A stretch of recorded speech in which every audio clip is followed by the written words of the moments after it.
Hello friends, welcome back to my channel. मैं हूं आपकी फ्रेंड वर्षा। फ्रेंड्स, आज की इस वीडियो में हम बीएड एंट्रेंस एग्जाम के कॉमर्स के प्रैक्टिस सेट के बारे में डिस्कस करेंगे। तो चलिए फ्रेंड्स, वीडियो को स्टार्ट करते हैं। लेकिन वीडियो को स्टार्ट करने से पहले प्लीज़ मेरे चैनल को सब्सक्राइब कर लीजिए, और अगर आपने चैनल को सब्सक्राइब कर लिया तो इस वीडियो को लाइक कीजिए और अपने फ्रेंड्स के साथ शेयर कीजिए। चलिए फ्रेंड्स, आज की इस वीडियो को स्टार्ट करते हैं। Is a realisation account. अब हमें बताना है रियलाइजेशन अकाउंट कौन सा अकाउंट होता है। ये पर्सनल अकाउंट होता है, नॉमिनल अकाउंट होता है, रियल अकाउंट या फिर सस्पेंस अकाउंट। तो रियलाइजेशन अकाउंट आपने देखा होगा, ये पार्टनरशिप के अंदर प्रिपेयर किया जाता है। रियलाइजेशन अकाउंट ये एक तरह का नॉमिनल अकाउंट होता है, यानी कि नाम मात्र का खाता होता है। जब हम जो पार्टनरशिप फॉर्म होती है उसका वाइंड अप करते हैं या फिर समापन करते हैं, तो उसकी दशा में ये हम रियलाइजेशन अकाउंट प्रिपेयर करते हैं। तो यहाँ पे ऑप्शन 2 हमारा नॉमिनल अकाउंट राइट आंसर हो जाएगा। नेक्स्ट क्वेश्चन पे आते हैं।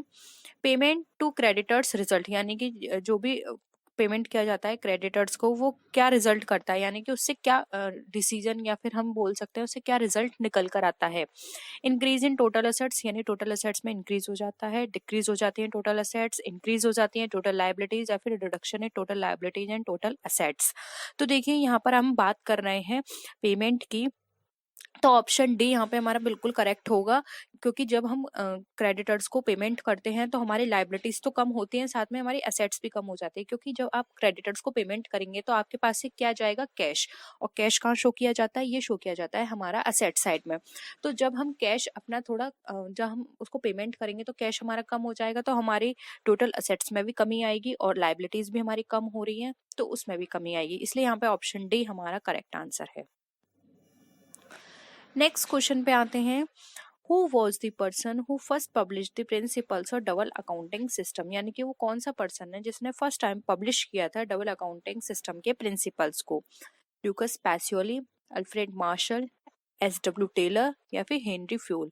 फ्रेंड, ये क्वेश्चन मैं आपको बहुत बार करवा चुकी हूँ, तो आप इजिली इसका आंसर कर सकते हैं। तो बताइए इसका क्या आंसर होगा। यस, देखिए इसका राइट आंसर है यहाँ पे ए, जो कि हमारा ल्यूकस पैसियोली। ल्यूकस पैसियोली हमारा ये कॉन्सेप्ट डबल एंट्री सिस्टम का लेकर आए थे।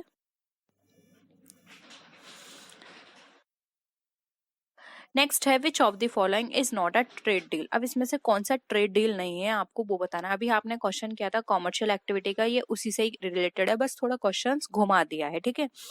जैसे कि ये है 1 lakh worth of furniture purchased for business, his sons fees to 20,000 paid from his personal bank account, employees were paid 50,000, purchase good worth 75,000 rupees.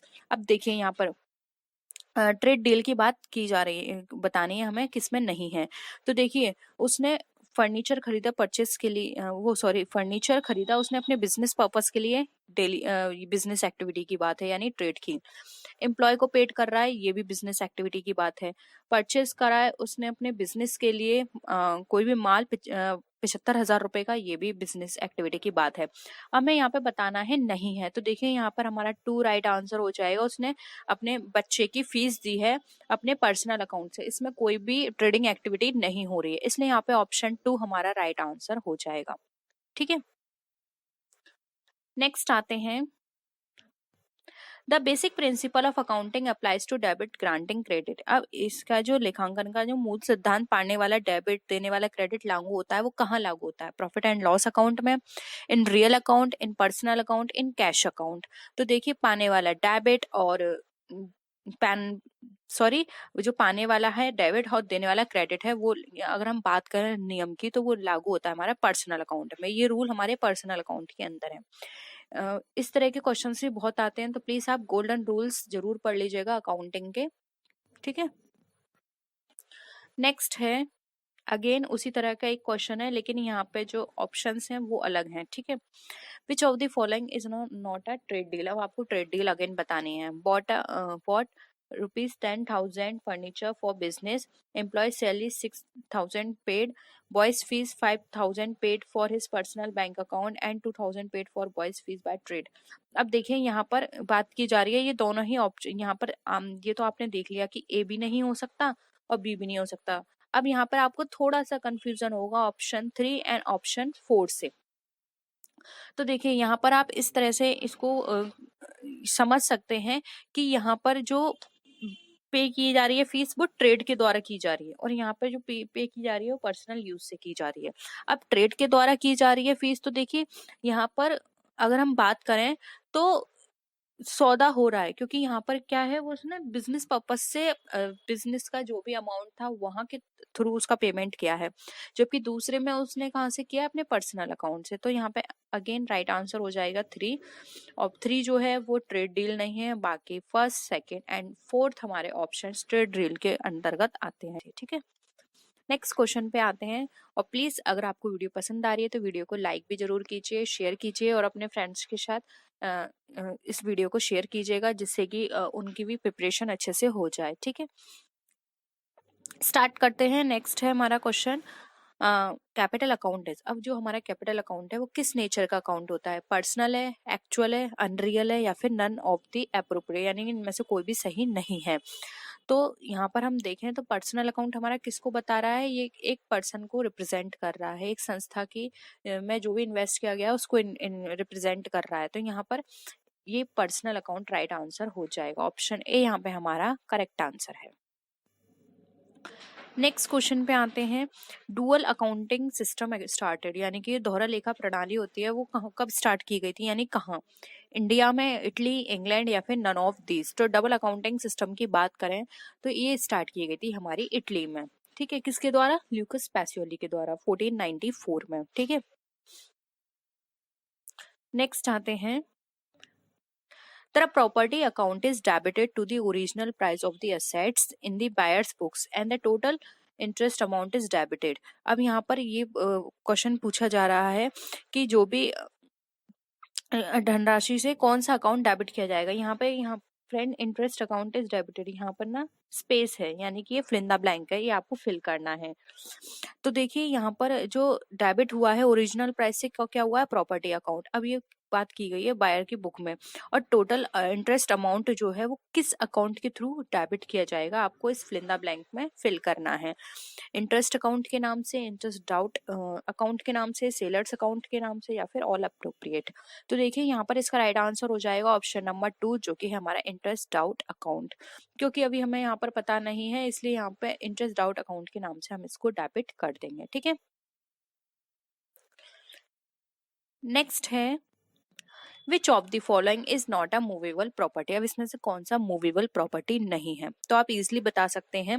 देखिए डेटर है, प्रीपेड एक्सपेंसेज है, स्टॉक है, परचेज है। इनमें से जो मूवेबल प्रॉपर्टी नहीं है वो है हमारी परचेज। परचेज को हम मूवेबल नहीं कर सकते, जबकि स्टॉक को हम मूव कर सकते हैं।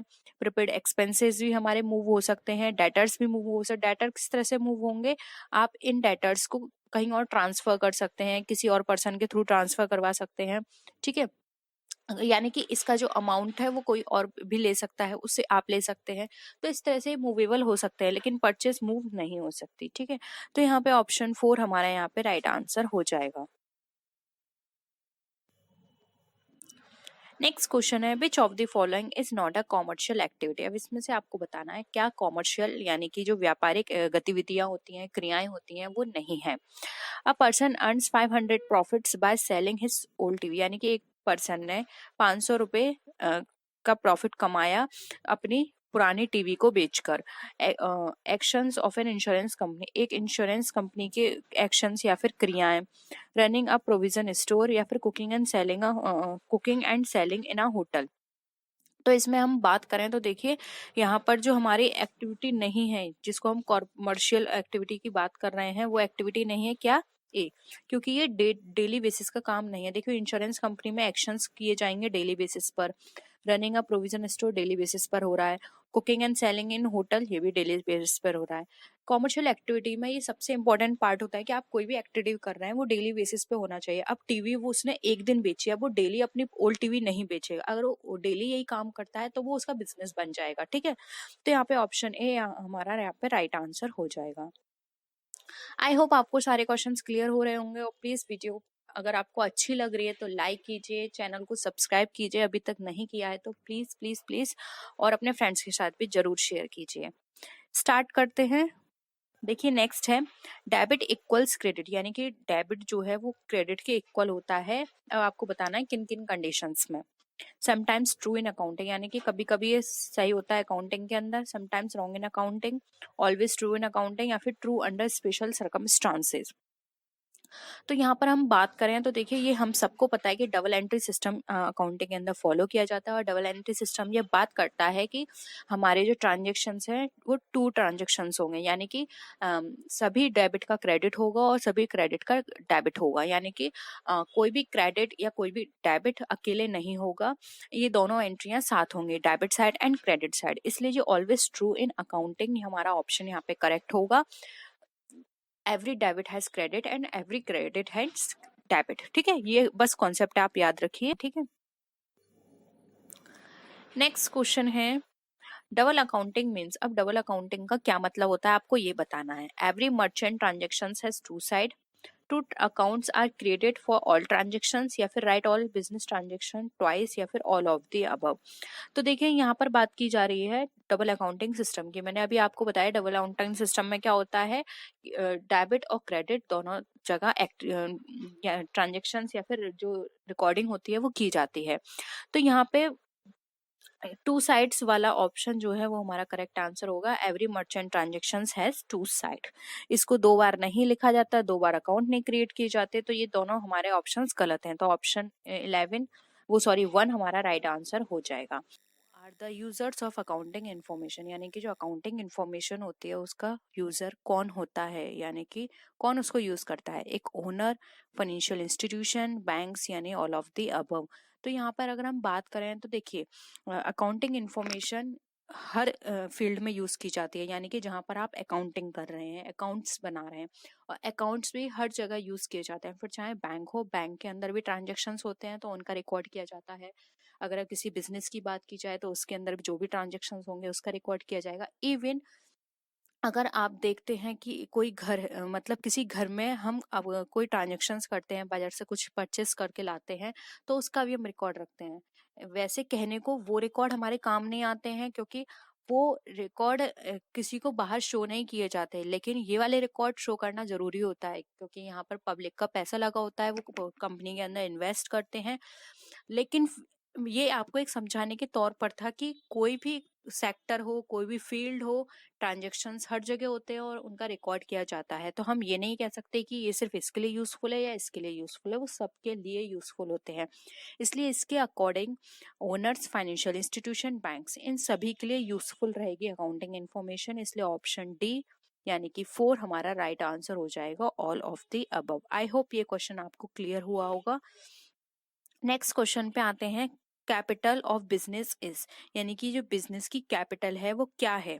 एक कैश है, एक इंटरेस्ट है, एक लायबिलिटी है, या फिर नन ऑफ द अबव। तो देखिए यहाँ पर अगर हम बात करें तो कैपिटल जो है बिजनेस की कैश, कैश फॉर्म में है लेकिन वो कैश नहीं है। एक इंटरेस्ट, हम ये नहीं कह सकते कि वो एक इंटरेस्ट है, इंटरेस्ट पे नहीं है, लेकिन हाँ वो एक लायबिलिटी है, क्योंकि कंपनी के अंदर जो भी कैपिटल इन्वेस्ट की गई है, जो भी फंड वहां पे इन्वेस्ट किया गया है उसको कैपिटल बोलते हैं। वो कैपिटल एक लायबिलिटी होती है कि आपने जितनी कैपिटल लगाई है वो तो आपको वापस लेनी ही लेनी है, साथ में अब आप इतनी मेहनत कर रहे हैं तो उस पर कुछ एक्स्ट्रा अर्निंग भी हो, जिसको हम प्रॉफिट बोलते हैं।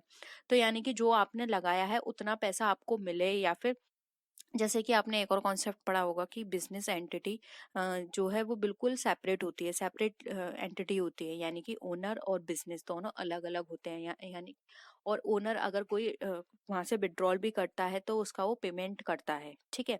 तो उसी तरह से वो कैपिटल लगा रहा है तो बाद में उस कैपिटल को लेगा और उस कैपिटल से इंटरेस्ट भी चार्ज करेगा, ठीक है। तो यहाँ पे ये एक लायबिलिटी की तरह ट्रीट की जाती है कैपिटल बिजनेस के अंदर। तो ऑप्शन 3 यहाँ पे हमारा राइट आंसर हो जाएगा। नेक्स्ट क्वेश्चन पे आते हैं। The main objective of accountancy is to known about the, अब मेन ऑब्जेक्टिव क्या है अकाउंटेंसी का ये हमें बताना है। प्रॉफिट और loss and assets and liability of the business, position of the stock of goods, position of cash, errors and fraud of the employees. अब यहाँ पर ये बताना है कि ये जो ऑब्जेक्टिविटी है अकाउंटेंसी की ऑब्जेक्टिविटी होती है वो हमारी इन पॉइंट में से किससे रिलेटेड है। प्रॉफिट एंड लॉस बताता है, पोजीशन बताता है, पोजीशन ऑफ कैश या फिर एरर एंड फ्रॉड्स। तो यहाँ पर अगर हम बात करें तो ए इसका राइट आंसर हो जाएगा। मेन ऑब्जेक्टिव जो होता है अकाउंटेंसी का वो ये देखना होता है कि जो भी हमारी असेट्स एंड लायबिलिटीज हैं, प्रॉफिट एंड लॉस है, इसको ये बताता है कितनी असेट्स कितनी लायबिलिटी, क्या प्रॉफिट चल रहा है क्या लॉस चल रहा है, क्योंकि इसी के बेसिस पे बिजनेस रन किया जाता है, बिजनेस का एक्सटेंशन होता है। अगर बिजनेस प्रॉफिट कर रही है तो उसको आगे एक्सटेंड किया जाता है और असेट्स नहीं लाई जाती हैं, और अगर लॉस हो रहा है तो उस पर वर्क करके उस लॉस को मिनिमाइज किया जाता है। ठीक है, तो ऑप्शन ए यहाँ पे हमारा क्या हो जाएगा, राइट आंसर हो जाएगा।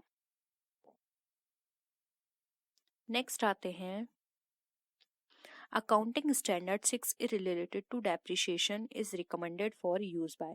अब जो अकाउंटिंग स्टैंडर्ड 6 जो है वो हमारा डेप्रिसिएशन से रिलेटेड है और ये रिकमेंडेड करता है हमारे क्या यूज करने के लिए। Company listed on recognise stock exchange, यानी कि जो कंपनी लिस्टेड है रिकॉग्नाइज स्टॉक एक्सचेंज में वो इसको फॉलो करेंगी, या फिर companies engaged in manufacturing business ये करेंगी। देखिए मैंने आपको सॉरी मैं बीच में आपको रोक रही हूँ, लेकिन मैंने आपको जो हमारी प्रीवियस क्लास हुई थी उसमें ही बताया था कि इनका सिर्फ आप नाम याद कर लीजिए, तो वो बिल्कुल सही है, आपको सिर्फ इनके नाम याद करने की कौन सा अकाउंटिंग स्टैंडर्ड किससे रिलेटेड है। लेकिन जो अकाउंटिंग स्टैंडर्ड 6 है, और मैं आपको एक दो और अकाउंटिंग स्टैंडर्ड बता दूंगी, उसके अंदर का थोड़ा सा पूछा जाता है, जैसे कि इसमें आ गया कि इसमें कौन सी कंपनियां को रिकमेंड किया जाता है या फिर कौन सी कंपनियां फॉलो करती हैं। एक दो क्वेश्चन है, ज्यादा नहीं है, तो उन क्वेश्चंस को मैं आपको एज इट इज बता दूंगी। उसके अलावा आपको डीप में कोई भी अकाउंटिंग स्टैंडर्ड पढ़ने की जरूरत नहीं है। ठीक है, नेक्स्ट आगे कैरी करते हैं। Companies engaged in manufacturing and trading business, यानी कि जो कंपनीज इंगेज्ड है मैन्युफैक्चरिंग ट्रेडिंग बिजनेस में वो लोग फॉलो करती हैं, या फिर all types of business undertakings. देखिए यहाँ पर अगर हम बात करें तो जो हमारा अकाउंटिंग स्टैंडर्ड 6 जो है वो हमारा उन कंपनियों को फॉलो करना पड़ता है या फिर उन कंपनियों पे अप्लाई होता है जो कि हमारे रिकॉग्नाइज्ड स्टॉक एक्सचेंज में लिस्टेड है। इसलिए यहाँ पर ऑप्शन 1 जो है वो हमारा राइट आंसर हो जाएगा। उनको डेप्रिसिएशन का लेखांकन करना होता है, यानी कि अकाउंटिंग करनी होती है जो, ठीक है, जो कि हमारे यहाँ पर लिस्टेड होती हैं रिकॉग्नाइज्ड स्टॉक एक्सचेंज में। और ये किसने कहा है, ये हमारा इंडियन चार्टर्ड अकाउंटेंट के द्वारा बताया गया है। ठीक है, तो ऑप्शन 1 है यहाँ पे हमारा राइट आंसर है।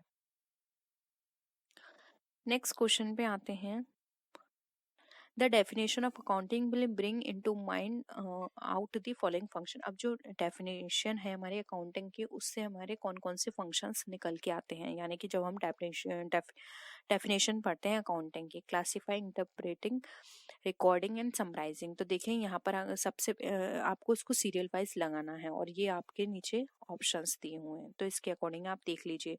सबसे पहले देखिए ये भी आप ऐसे भी कर सकते हैं, समराइजिंग। अब ये समराइजिंग क्या होता है, ये हमारा भी स्टार्टिंग का पार्ट नहीं है। स्टार्टिंग का पार्ट सबसे पहले क्या आता है, सबसे पहले क्या करेंगे आप रिकॉर्ड करेंगे, यानी कि 3 पॉइंट आ गया।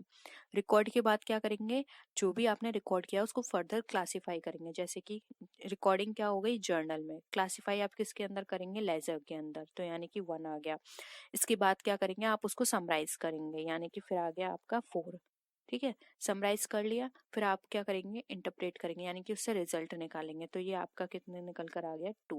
तो 3142 होगा इसका राइट आंसर। 3142 कहाँ है, ऑप्शन 1 में, तो ऑप्शन 1 यहाँ पे हमारा राइट आंसर है।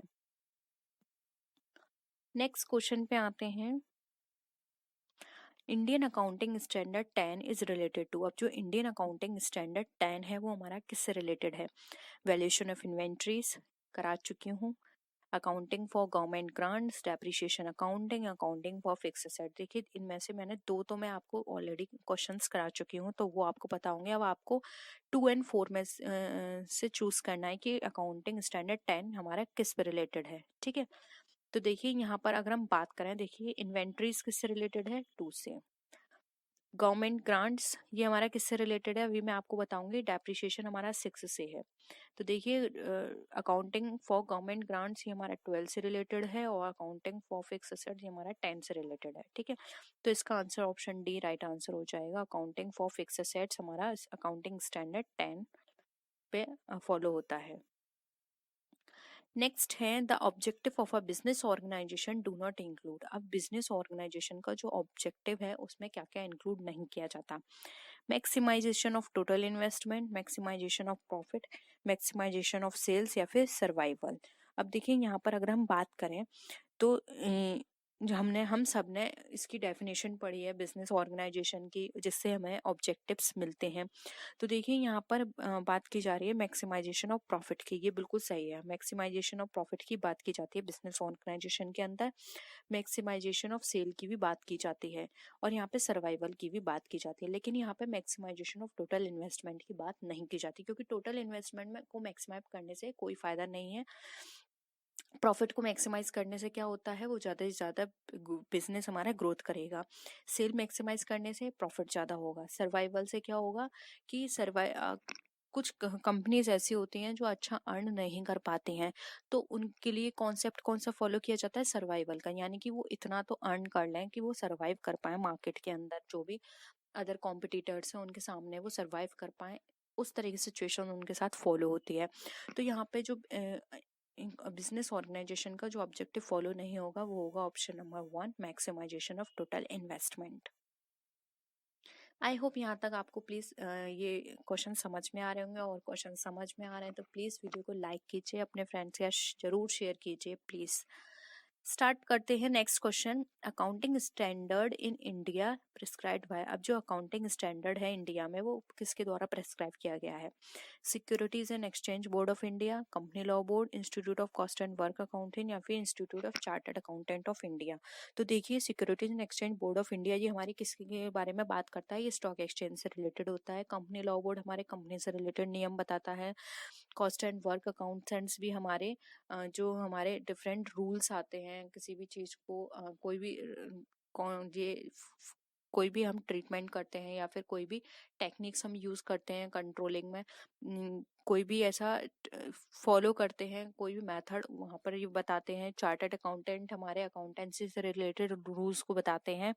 तो जो अकाउंटिंग स्टैंडर्ड है ये हमारा बताया गया है किसके द्वारा, ये बताया गया है कंपनी लॉ बोर्ड के द्वारा, सॉरी चार्टर्ड अकाउंटेंट के द्वारा, क्योंकि मैंने अभी आपको ऊपर भी बताया था कि चार्टर्ड अकाउंटेंट हमारा ये सारे रूल्स बताता है कि स्टैंडर्ड 10 किससे अप्लाई होगा, स्टैंडर्ड 10 के अंदर क्या क्या रूल्स होंगे, 6 के अंदर क्या क्या रूल्स होंगे, ये सब चार्टर्ड अकाउंटेंट के द्वारा डिफाइन किए जाते हैं। और अगर हम बात करें तो ये जो जितने भी रूल्स अप्लाई होते हैं हमारे, वो 211 आर्टिकल के द्वारा यहाँ पे बताए जाते हैं। ठीक है, नेक्स्ट आते हैं कंसिडर द फॉलोइंग एक्टिविटीज। अब यहाँ पे हमें एक्टिविटीज बतानी है। Summarising the performance of business, analysing the business transactions, interpreting the result and recording the transactions. अभी सेम मैंने आपको इसी तरह का एक क्वेश्चन कराया था, उससे भी आप कर सकते हैं। तो कुछ क्वेश्चंस ऐसे होते हैं जो घुमा फिरा कर आते हैं, बस क्या होता है क्वेश्चंस थोड़ा सा उसको चेंज कर दिया जाता है। अब देखिए रिकॉर्डिंग द ट्रांजेक्शंस, ये यहाँ पे 4 है, ये सबसे पहले आएगा। अब 4 देखिए ये कट गया हमारा, ये कट गया हमारा, 2 और 3 बचा। अब यहाँ पर देखिए रिकॉर्डिंग द ट्रांजेक्शंस के बाद क्या आएगा, समराइजिंग द परफॉर्मेंस, एनालाइजिंग या फिर इंटरप्रेटिंग द रिजल्ट। तो देखिए यहाँ पर इसका जो राइट आंसर होगा, अब इसके बाद जो आएगा हमारा ट्रांजेक्शंस वो आएगा लेन देनों का विश्लेषण, जिसको बोलते हैं एनालाइजिंग द बिजनेस ट्रांजेक्शंस। अब एनालाइजिंग द बिजनेस ट्रांजेक्शंस के अंदर क्या आएगा, समराइज करेंगे हम उन सब चीजों को, तो क्या आ जाएगा हमारा 1, फिर आ जाएगा हमारा यहाँ पर 3, 4213, ऑप्शन बी जो है वो हमारा राइट आंसर हो जाएगा। ठीक है, नेक्स्ट आते हैं अकाउंटिंग इज। अब अकाउंटिंग क्या है, इससे रिलेटेड मैं आपको क्वेश्चंस करा चुकी हूँ। लैंग्वेज है, प्रीवियस क्लास ही अगर आपने देखी होगी तो आप इजीली बता सकते हैं। Source of business information, recording, classifying and summarising business transactions, या फिर ऑल ऑफ दी अबव। तो देखिए हम अकाउंटिंग की बात करें तो अकाउंटिंग हमें सारे रूल्स बताती है, अकाउंटिंग हमें इंफॉर्मेशन प्रोवाइड करती है, इसलिए ये हमारी लैंग्वेज भी हो गई। सोर्स है, मैंने अभी आपको बताया इंफॉर्मेशन प्रोवाइड करती है, तो ये भी हो गई। और अकाउंटिंग के अंदर ही हम रिकॉर्ड करते हैं ट्रांजेक्शन्स को, फिर उसको फर्दर क्लासिफाई करते हैं लेजर के अंदर, उसके बाद हम समराइज करते हैं सभी ट्रांजेक्शन्स को, समराइज के बाद क्या करते हैं हम इंटरप्रेट करते हैं। तो ये भी हमारा करेक्ट है, इसलिए ऑप्शन डी यहाँ पे राइट आंसर हो जाएगा, all of the above. Accounting ये सारी चीजें हैं, यानी कि इन सब चीजों को बताती है।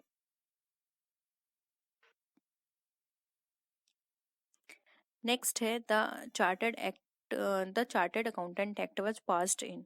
अगेन ये रिपीट हो रहा है, और ये मत सोचिए कि मैंने क्वेश्चन ये ऐसे ही डाल दिया है। ये क्वेश्चन मैंने आपको ये दिखाने के लिए डाला है क्योंकि ये क्वेश्चन आपका टीजीटी 2011 में भी आया है, यही क्वेश्चन आपका 2012 में भी आया है, यही क्वेश्चन आपका 2003 एंड 4 के अंदर भी आया है। ठीक है, काफी बार ये क्वेश्चन रिपीट हुआ है, इसीलिए हम ज्यादा से ज्यादा उन क्वेश्चंस को रिवाइज करेंगे, जिससे कि रिवीजन करके भी हमें ये सारे चीजें क्या हो जाएंगी, लर्न हो जाए। तो अब देखिए यहाँ पर आपको इजीली याद होगा 48 है, 49 है, 50 है या फिर 51 है। तो ये जो एक्ट हमारा पास हुआ, ये हमारा पास हुआ था यहाँ पे 49 में। तो ऑप्शन 2 यहाँ पे हमारा राइट आंसर हो जाएगा। नेक्स्ट है accounting standard 3 is in respect of. Accounting standard 3 जो है वो हमें क्या बताता है, fund flow statement, cash flow statement, financial ratio या फिर नन ऑफ द अबव। तो देखिए अकाउंटिंग स्टैंडर्ड 3 जो है वो हमें यहाँ पे बताता है क्या, कैश फ्लो स्टेटमेंट के बारे में। फर्स्ट क्या है, रिवीजन करिए, disclosure of accounting policy, 2 inventories, 3 cash flow statement, 4 contingency events, 5 prior period, 6 depreciation. इस तरह से आपको याद रखना है। ठीक है, तो यहाँ 2 क्या हो गया, कैश फ्लो स्टेटमेंट। नेक्स्ट है 8। अब देखिए यहाँ पर 8 आया है, accounting standard 8। Valuation of inventory, ये 2 हो गया तो ये हट गया। फिक्स असेट्स, ये हमारा 10 से रिलेटेड है। Accounting for research and development, depreciation accounting, ये भी आप इजीली कर लेंगे। डेप्रिसिएशन 6 है तो बचा क्या, 8 रिसर्च एंड डेवलपमेंट। तो 3 यहाँ पे हमारा क्या है, राइट आंसर है। नेक्स्ट है net worth of a businessman mean. अब बिजनेस के अंदर जो नेटवर्थ होती है उसका क्या मतलब होता है, इक्विटी कैपिटल से, टोटल एसेट से, fix assets minus current liability या फिर total assets minus total liabilities से। तो यहाँ पे अगर हम नेटवर्थ की बात करें तो देखिए नेटवर्थ में यहाँ पर जो इसका मतलब होता है वो होता है यहाँ पे हमारा ऑप्शन नंबर क्या होगा, बताइए कमेंट सेक्शन में जल्दी से बताइए। आपको मैं 2 मिनट का टाइम दे रही हूँ, जल्दी बताइए। देखिए नेटवर्थ की बात की जा रही है, ये याद रखिएगा, नेटवर्थ है इसके अंदर। देखिए नेटवर्थ हमारा, जब हम जो भी हमारी टोटल असेट्स होती हैं उसमें से जो भी हमारी आउटसाइडर, इनसाइडर नहीं, आउटसाइड की जो भी हमारी लाइबिलिटीज होती हैं, एक्सटर्नल लाइबिलिटीज होती हैं, उनको हम माइनस कर देते हैं। तो जो भी रिमेनिंग हमारे पास फंड बचता है वो हमारा नेटवर्थ कहलाता है। ठीक है, तो ऑप्शन 4 यहाँ पे हमारा क्या हो जाएगा, राइट आंसर हो जाएगा।